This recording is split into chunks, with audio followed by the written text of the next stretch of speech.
Masjid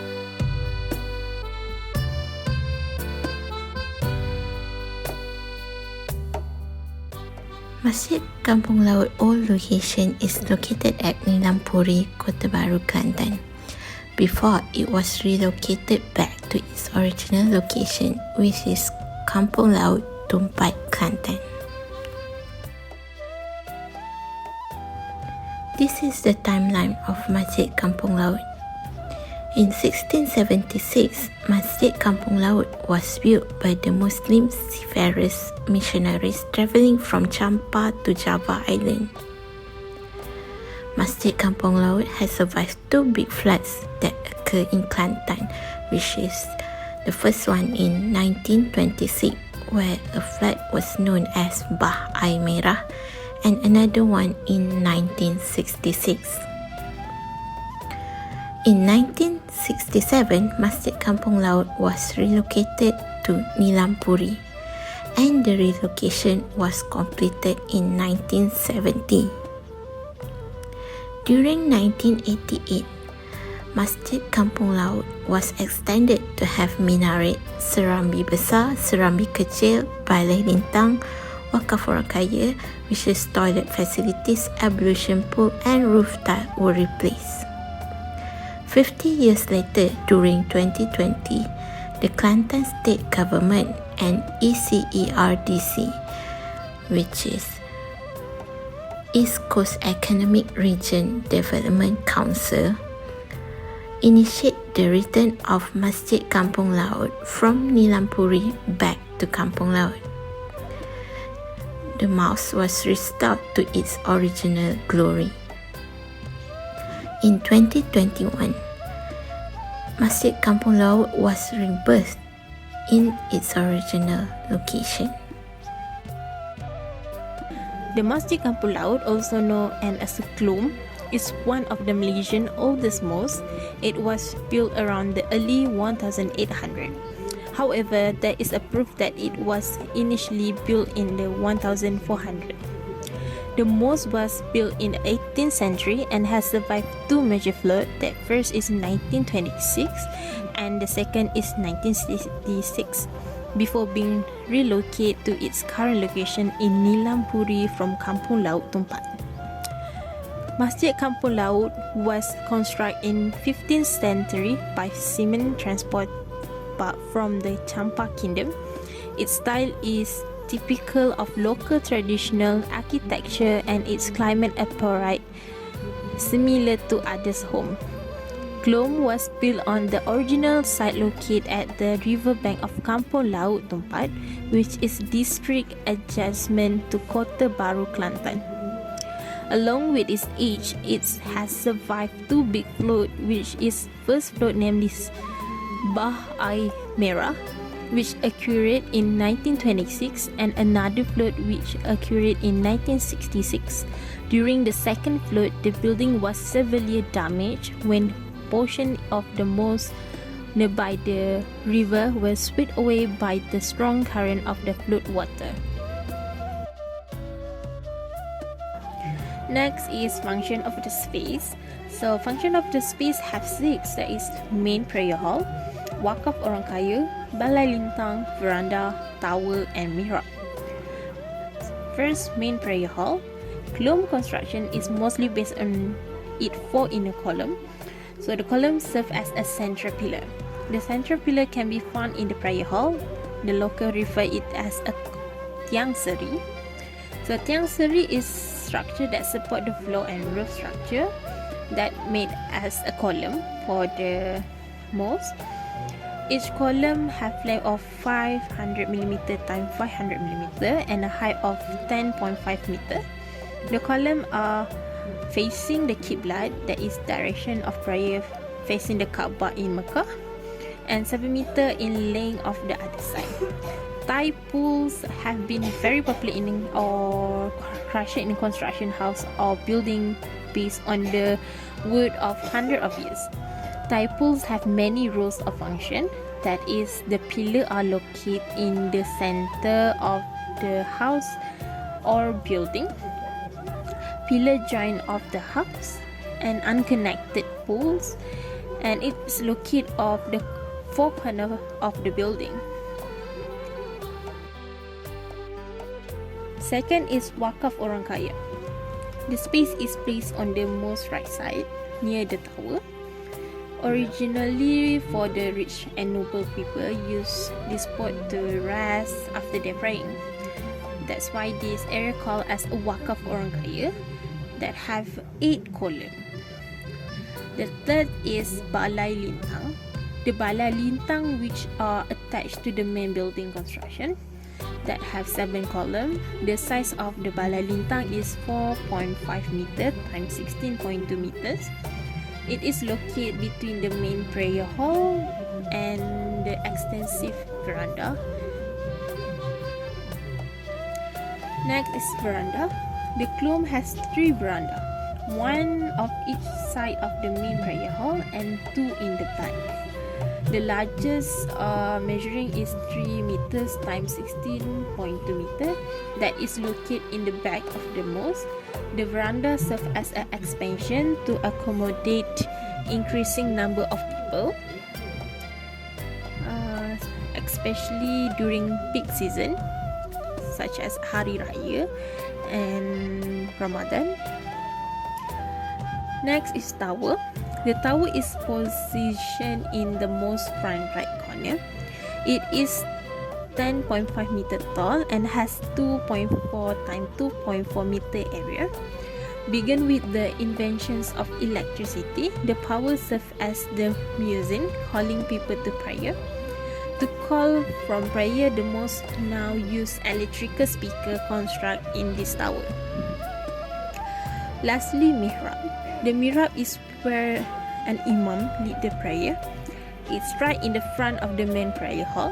It also indicates a mosque qibla orientation. The size is 5.7 meter times 1.5 meters.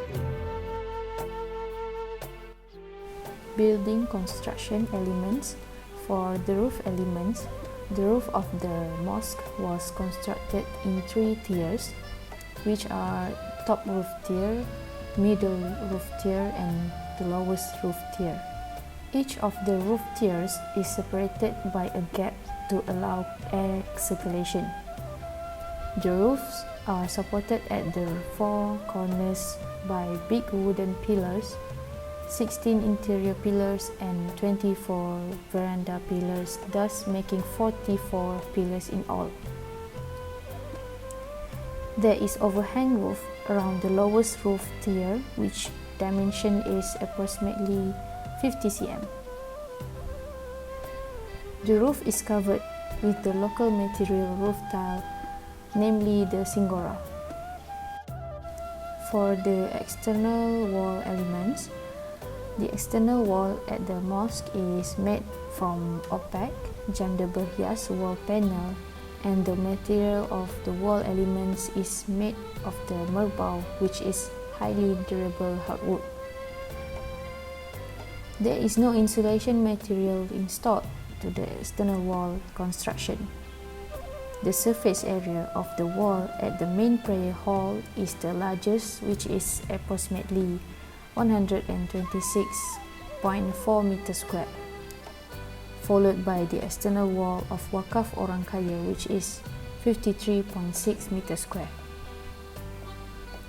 The least external wall area is at the Balai Lintang and Veranda, which is 20.4 meters square, because this area has hardwood railings, which is pagar musang, at the perimeter.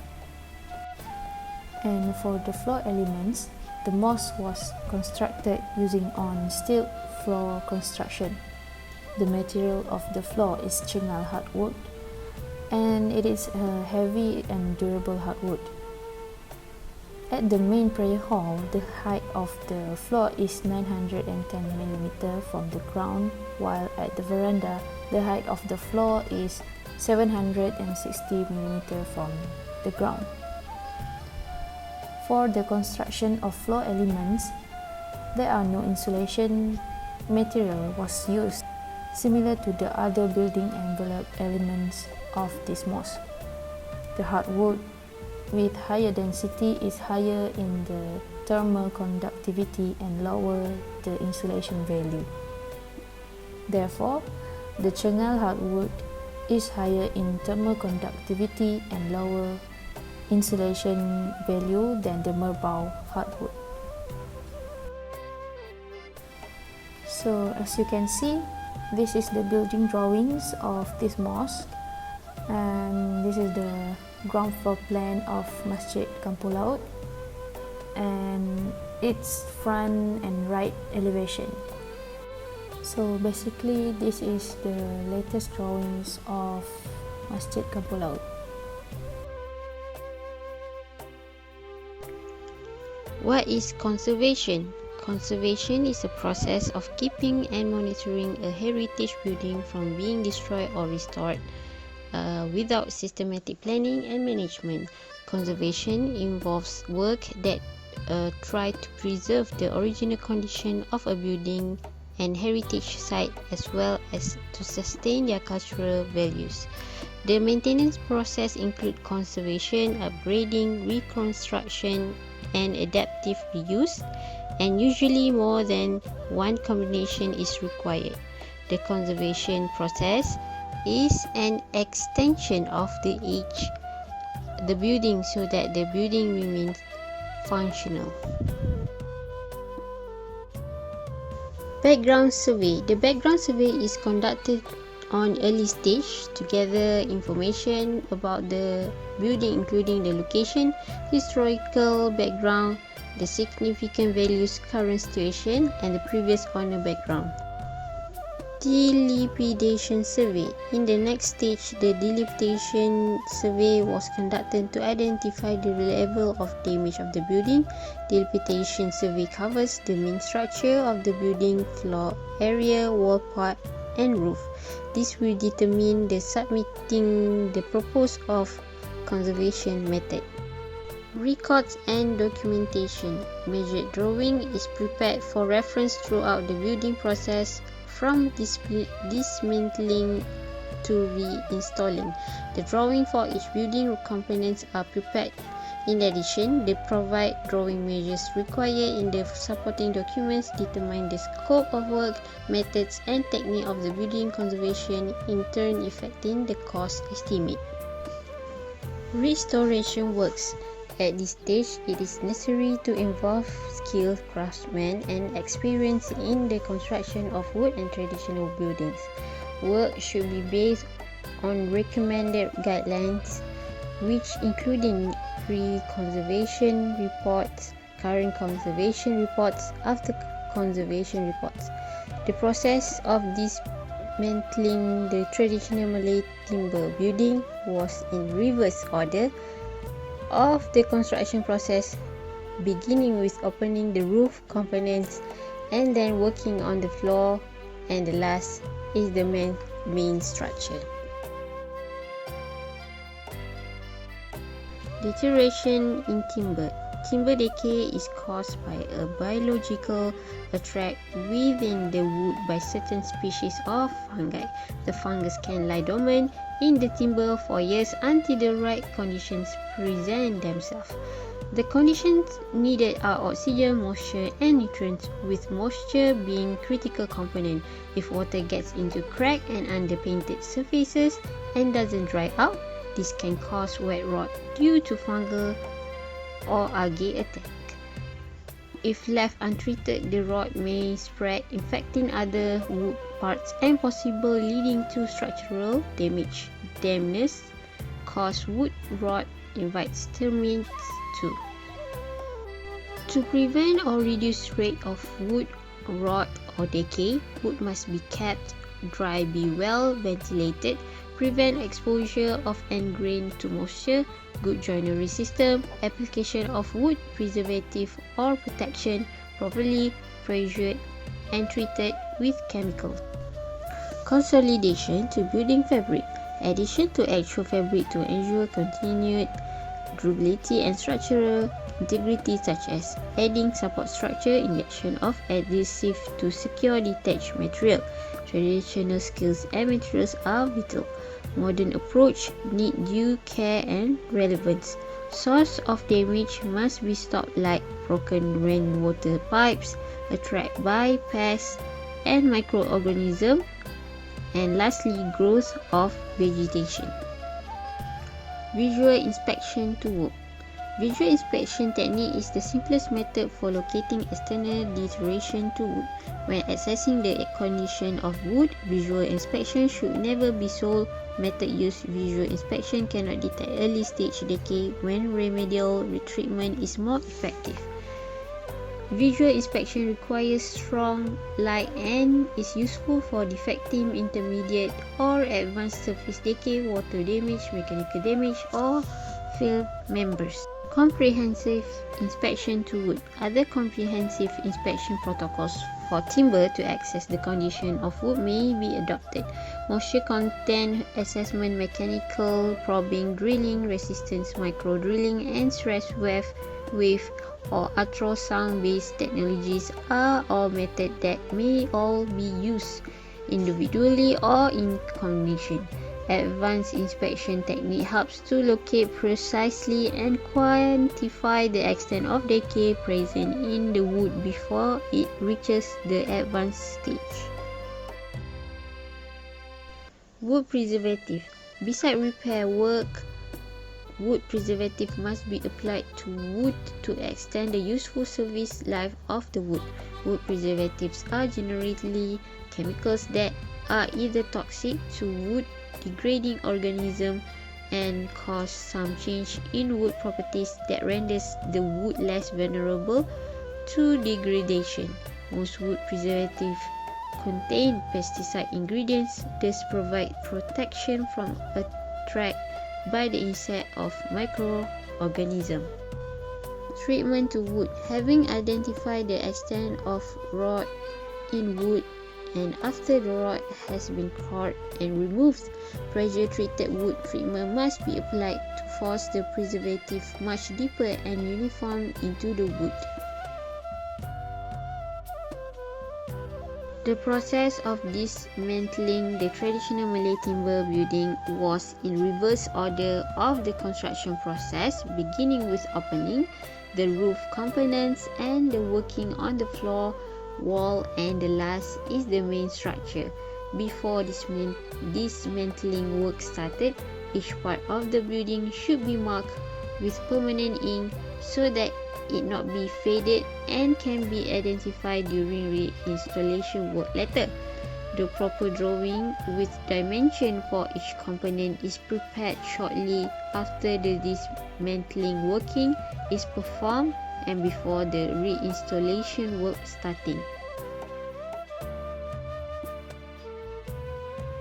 So the conclusion is that the conservation of Masjid Kampung Laut is one of the interesting projects because of the combination of the old and new things.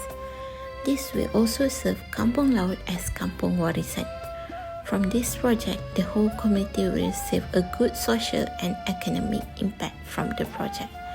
The relocation of Masjid Kampung Laut will also have a great impact for the future tourism industry. Lastly, this is also to promote cultural heritage to the younger generation. And that is all from us. Thank you for watching and have a nice day.